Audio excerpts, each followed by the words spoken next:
इन्फोसिस में क्या करें अब इतनी बड़ी डिक्लाइन के बाद? 19 times price to earnings. Hi Anuj.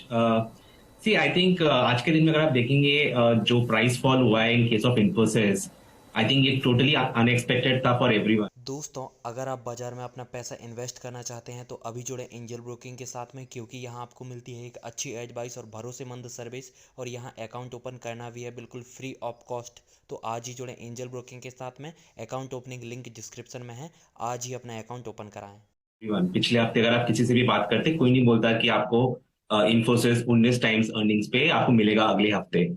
Having said that, I would say आज का अगर आप देखेंगे इसमें जो प्राइस मूवमेंट है, इट इज वेरी एविडेंट कि कुछ the large funds are exiting. हो सकता है एफआईएस हो सकता है डोमेस्टिक हो, but I think the alignment of equity exposure towards IT sector वो थोड़ा हो रहा है। मेरे हिसाब से अगर कोई इन्वेस्टर है जो शॉर्ट टर्म के लिए देख रहा है, डेफिनेटली ही शुड वेट। अगर कोई इन्वेस्टर है जिसको 3 साल 4 साल के ऑब्जेक्टिव से इन्वेस्ट करना है, आई वुड से कि he should start entering into IT stocks, because हो सकता है अगले 1 क्वार्टर 2 क्वार्टर में वीकनेस रहे, बट आई थिंक वैल्यूएशन इतना अट्रैक्टिव हो गया है दैट आपको आज के दिन में इन्फोसिस जैसा स्टॉक वो प्राइस पे मिल रहा है, वो वैल्यूएशन में मिल रहा है जो just before the pandemic it was there. तो फिर आपको क्या लग रहा है, will the situation worsen Anirudh? And अगर फंड्स का अच्छा खासा एक्सपोजर रहा है स्पेशली इन्फी जैसे स्टॉक्स में, क्या उनकी तरफ से वो बिकवाली आती हुई दिखाई देगी? और are they gonna look at this as an opportunity for a longer term, maybe perhaps another decade? ये डिपेंड करेगा कौन से फंड का कितना एक्सपोजर है टुवर्ड्स आईटी। अगर broadly if you look at the headline index, I think around 13-14% IT weightage है, and उसमें अगर आप देखें the top names are always Infosys and TCS, जो बड़ा एलोकेशन होता है। अगर आप किसी भी पोर्टफोलियो का कॉम्पोजिशन देख ले फॉर आईटी एक्सपोजर, बहुत कम ऐसे आपको पोर्टफोलियोज मिलेंगे जहां पे mid cap IT and small cap IT is the major chunk. Mostly to play safe, Infosys and TCS का बड़ा एलोकेशन होता है। हो सकता है after this big shock in the numbers कुछ एफआईएस का भी हो सकता है एग्जिट हो रहा हो because of the weak numbers. Outlook is also weak, commentary is also weak, so कुछ ऐसा पॉजिटिव तो है नहीं इन द कमेंट्री जहां पे people will want to enter. But having said that, I will say कि ये एक अच्छा मौका है for anyone who is looking from a medium to long term, जहां पे he starts buying into the names like Infosys. Having said that, अगर किसी को 100 रुपीज इन्वेस्ट करना है Infosys में, I will say कि पूरा आज मत डालिए, थोड़ा सा आज डालिए 25-30%। बैलेंस आपको अगले 2-3 महीने में डेफिनेटली आपको चांस मिलेगा wherein you can enter at a better price also. Okay, अब सिंस आईटी की बात ही चल रही है, इस आर्ग्यूमेंट को फिनिश करते हैं फिर। मिड कैप आईटी में आज लोअर लेवल से रिकवरी है। अनिरुद्ध, क्या यहाँ पर बेटर अपॉर्चुनिटीज हैं या अभी भी यहाँ पर वैल्यूएशन प्रोहिबिटिव है? सी, जो हमारा रहा है view in the mid cap IT and the small cap IT is that over the last 1 year, though हम लोग ओवरऑल एज अ सेक्टर हम लोग we have been underweight on IT, but within that अगर कोई पूछे then I would say that mid cap IT and small cap IT में chances are much higher कि they will outperform the large cap IT. The fact is that it is very small and it can move very fast. Now बहुत सारे ऐसे mid cap ITs and small cap IT companies हैं जो specific sectors को target करते हैं, and उन areas of operations में growth continue हो रहा है। जो big boys है because of slowdown in the banking and financial space, because of slowdown in other areas, उनको बड़ा impact आ रहा है because इनका बहुत बड़ा revenue आता है from that particular area. Whereas selective mid cap and small cap, I'll not say कि entire mid and small cap, but selective mid and small cap जहां पे उनका sectoral exposure towards the painful sectors like say banks and financials etc, वहां पे जिनका बहुत कम है वो I think ज्यादा outperform करेंगे in this particular quarter. अच्छा, ये तो बात आईटी की हुई, लेकिन साथ ही एक और जो दिग्गज जिसने अपने नतीजे पेश किए हैं वो है एचडीएफसी बैंक। अब जो एक्सपेक्टेशन थी उसी के आसपास ये नंबर्स डिलीवर हुए हैं। साथ ही ये भी दलील दी जा रही है कि देखिए दोनों एंटिटीज जब मर्ज होंगी वो एक लार्ज साइज की होंगी। अब यहां से आगे ये पूरी एंटिटी फ्यूचर के लिए बिल्ड करती हुई दिखाई दे रही है और उसमें कॉस्ट आएंगे, शायद वही रिफ्लेक्ट हुआ है नंबर्स में। आपकी एक्सपेक्टेशन क्या है उस मर्ज्ड एंटिटी से? मैं इनफैक्ट वो रिपोर्ट भी पढ़ रही थी जिसकी काफी ज्यादा चर्चा हुई है कि यहाँ पर शायद एमएससीआई का वेटेज बढ़ने के चांसेस दिख रहे हैं। मई में वो साफ होगा, लेकिन क्या अप्रोच आप रखेंगे एचडीएफसी और एचडीएफसी बैंक में? HDFC आई विल से कि आज के दिन में it is among the top 4 banks. अगर किसी को भी फाइनेंशियल एक्सपोजर रखना है, आई विल डेफिनेटली से HDFC bank is the must have in the portfolio. Same चीज अगर आप मेरे को 15 से 18 महीने पहले पूछते, my answer would have been that to avoid HDFC bank.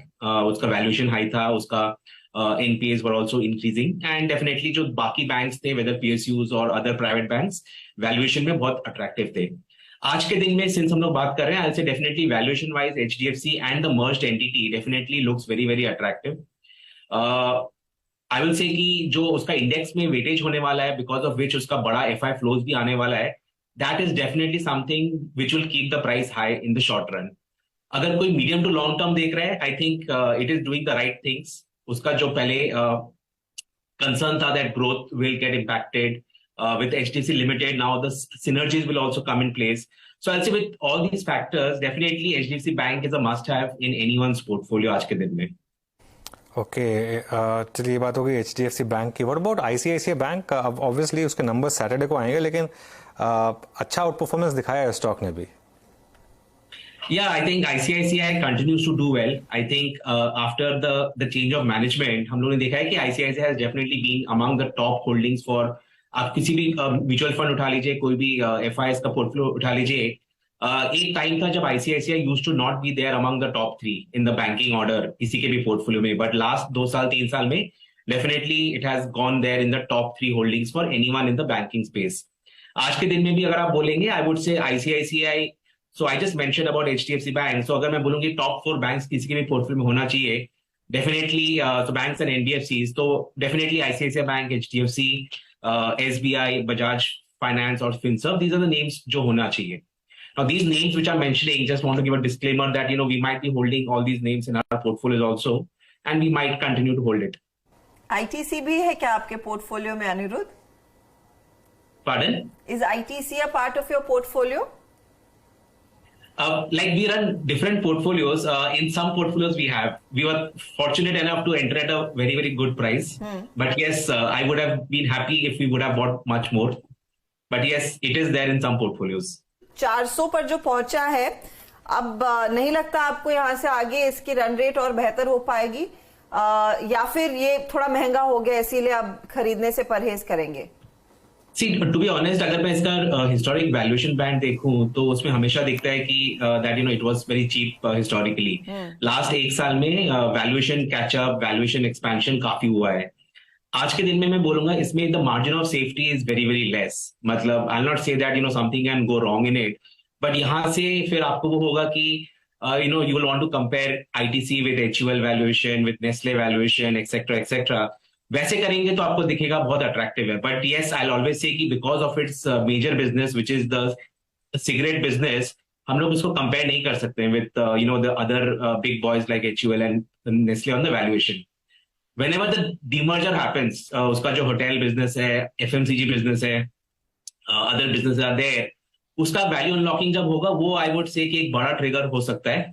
But उसके पहले आई वुड से कि it can outperform the market, but very difficult to say कि इसको 50-60 का मल्टीपल आना चाहिए कि नहीं.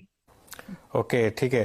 अनिरुद्ध, दोस्तों, अगर आप बाजार में अपना पैसा इन्वेस्ट करना चाहते हैं तो अभी जुड़े एंजल ब्रोकिंग के साथ में, क्योंकि यहाँ आपको मिलती है एक अच्छी एडवाइस और भरोसेमंद सर्विस, और यहाँ अकाउंट ओपन करना भी है बिल्कुल फ्री ऑफ कॉस्ट. तो आज ही जुड़े एंजल ब्रोकिंग के साथ में. अकाउंट ओपनिंग लिंक डिस्क्रिप्शन में है. आज ही अपना अकाउंट ओपन कराएं. पॉलिसी के बाद एक सेक्टर ने रफ्तार पकड़ी हुई है, रियल एस्टेट. जबरदस्त मूव हमने कुछ स्टॉक्स में देखे यहाँ पर, जैसे DLF हो गया या गोदरेज प्रॉपर्टीज. आपके पोर्टफोलियो में कोई स्टॉक रियल एस्टेट से, या फिर आपका व्यू रियल एस्टेट पर?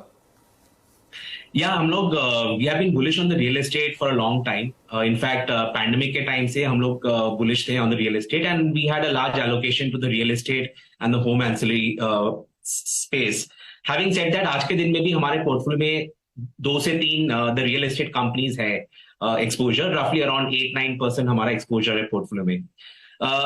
RBI पॉलिसी के बाद जो शार्प अपमूव आया था, आई would say that is more short term linked, and कोई भी अगर उस मूव को देख के एंटर करना चाह रहा है, I say this is the wrong thing to C.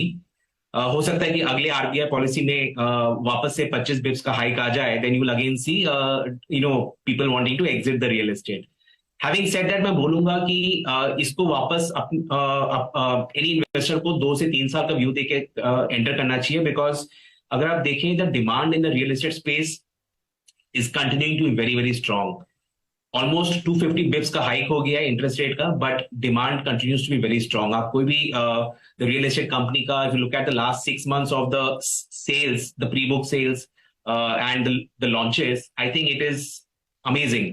So I will say कि इसको आप एक क्वार्टर का अपसाइड देख के नहीं एंटर करना चाहिए, बट आई वुड से कि 18 to 24 months का ऑब्जेक्टिव से definitely this is a must have allocation in the portfolio. अब अनिरुद्ध, मैं ये पढ़ रही थी कि आपके एआईएफ में एक नया एआईएफ लॉन्च कर रहे हैं जहां पर मिड और स्मॉल कैप्स में खासा एक्सपोजर होगा. किस तरह के लार्जली स्टॉक्स वहां पर आप पिक कर रहे हैं? सेक्टोरल थीम या फिर what would be the premise of picking दो stocks? Basically the new AIF जो हम लोगों ने लॉन्च किया है, it is only going to be investing into the mid cap and the small cap. Idea is that in a small cap and mid cap fund approach होना चाहिए बहुत bottoms up. उसमें आपका top down approach will be very less. More focus will be on the bottoms up. Idea is that there are the many mid caps and small caps जो अभी से 3 साल 4 साल में they have a potential for becoming a large cap. Bottoms up हमारा approach रहेगा. Having said that, जो हमारे आज के दिन में जो टॉप सेक्टर्स हैं जहां पे हमारा फोकस रहा है, whether it is industrials, engineering goods, auto ancillary, the real estate, I would से ये हमारे मेजर आज के दिन में सेक्टर्स है जहां पे हम लोग opportunity we are looking at. Even the consumption space is something जहां पे काफी अपॉर्चुनिटी है apart from the headline the consumption names. Okay. The whole idea also of launching this mid and small cap is time pay, because आज के दिन में if you ask me, काफी लोग बहुत pessimistic है on the market, but I will say कि यहाँ से अगले 2 साल 3 साल में बड़ा पैसा बन सकता है in the mid and small cap, and that is our view. And this view is actually based on the past historic, if I look at the numbers, तो past data देख के दिख रहा है कि we are at the right ingredient आज के दिन में, जहाँ पे mid and small cap outperforming the large cap is a very very big opportunity. चलिए